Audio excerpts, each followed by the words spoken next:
Hoje eu quero falar do Outubro Rosa. Então, todo ano nessa época eu gosto de lembrar alguns casos que foram marcantes na minha vida. Então, este ano eu atendi uma paciente que eu atendi muitos anos atrás, uns 10 anos atrás, e que na época me contou uma história que me tocou muito.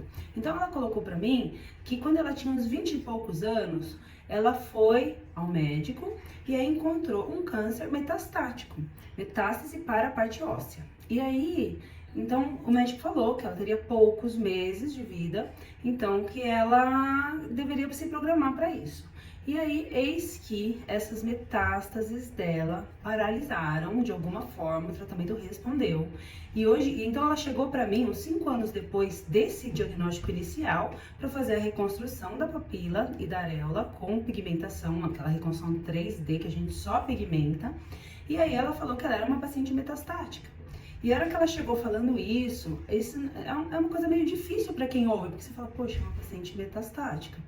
Porque a gente já faz um pré-conceito disso, né? A gente pensa que a pessoa já está numa fase avançada da doença. Ela falou, não, mas eu já sou metastática há 5 anos. Minhas metástases estão todas estacionadas.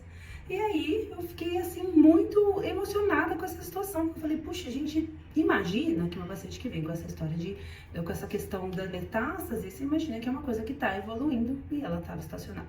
E aí ela voltou agora comigo, 10 anos depois dessa situação toda inicial, me falando que continuou tudo bem, teve filho, o filho cresceu, tá tudo bem.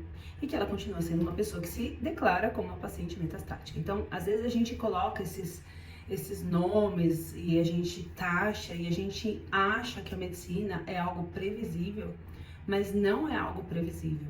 E o que eu mais fiquei feliz é que a areola dela, a pigmentação que a gente fez ainda não estava 100% igual ao outro lado, mas a gente sabe que ela evolui um pouco diferente, até porque a própria mama referência pode perder um pouco da pigmentação com o tempo.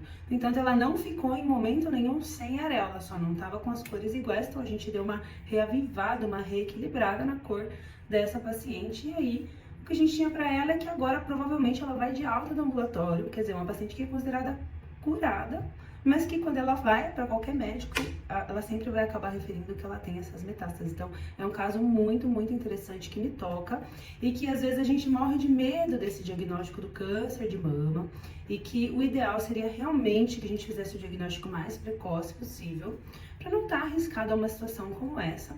E que até uma situação como essa pode sim ter um desfecho positivo, como é o caso dessa paciente. A medicina, às vezes, para nós ainda, em alguns momentos, pode nos surpreender.